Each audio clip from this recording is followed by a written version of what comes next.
So let's talk about a feeling that might be way more common than you think. It's this sense that you're kind of living life at a distance, like you're watching everything happen from behind a pane of glass. You know that sensation? Maybe you're at a party or with friends and you see all this emotion swirling around, people laughing, getting excited, maybe even crying, and you just can't tune in. It's like they're all hearing a song that you can't. And that behind glass metaphor is just perfect, right? You can see everything, but you can't quite touch it. The sounds are a little muffled. You feel like you're just an observer in your own life instead of being right in the middle of it all. And that can be super isolating. You might think, I should be happy right now, or this is a sad moment. I should feel sad. But when you look inside for that feeling, all you get is static. It can really make you wonder, wait, am I broken? Well, here's the thing. What if this isn't some personal flaw? What if this confusing, frustrating feeling actually has a name? The word is alexithymia. Now, it's not a disorder or anything like that. It's considered a trait, and it pretty much literally means no words for emotions. It's this disconnect between what your body is feeling physically and what your brain can actually label as a specific emotion. So what does that look like in real life? Well, it's when you just feel off, but you can't say if you're sad or angry or anxious, or maybe your heart is racing and your stomach is in knots, but you have no idea why. You can describe what happened in your day perfectly, but describing how it felt, that's the hard part. Okay, so the big question is, why?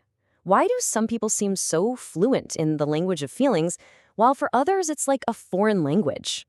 Is it just how your brain is wired? Well, some really new research points to a very, very powerful answer. A huge review of studies from just this year, 2024, found this incredibly strong link between alexithymia and one particular kind of experience from childhood. An experience that for most people is completely invisible. And that experience is childhood emotional neglect. And look, that is such a profound idea because it totally shifts the question from what's wrong with me to what happened to me. Let's be really, really clear about what we mean by emotional neglect. It's not about what your parents did to you. It's about what they didn't do. It's the ongoing failure to notice, respond to, and validate a child's feelings.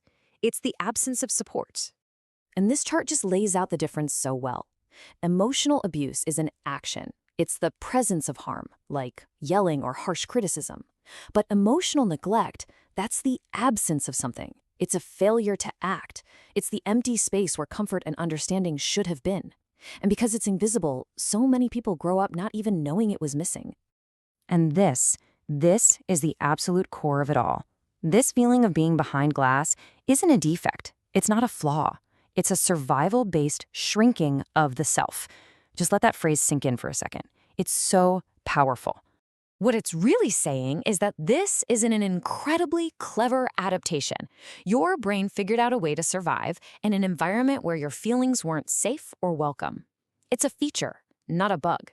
It's a function, not a flaw. So how does that actually happen? It's pretty logical. As a kid, you learn really quickly if showing your emotions, being sad or angry or scared, gets you help, or if it just gets you ignored or worse.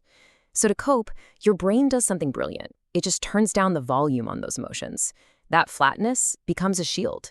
It keeps you from feeling disappointed over and over again. I'm going to say this again because it's probably the most important thing to hear. Your emotional system isn't broken. It's not defective. It did exactly what it needed to do to keep you safe in the world you grew up in.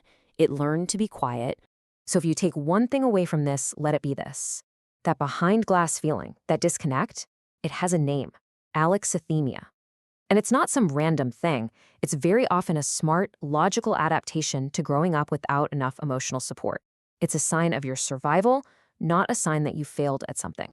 And that kind of leaves us with one last really big question to think about.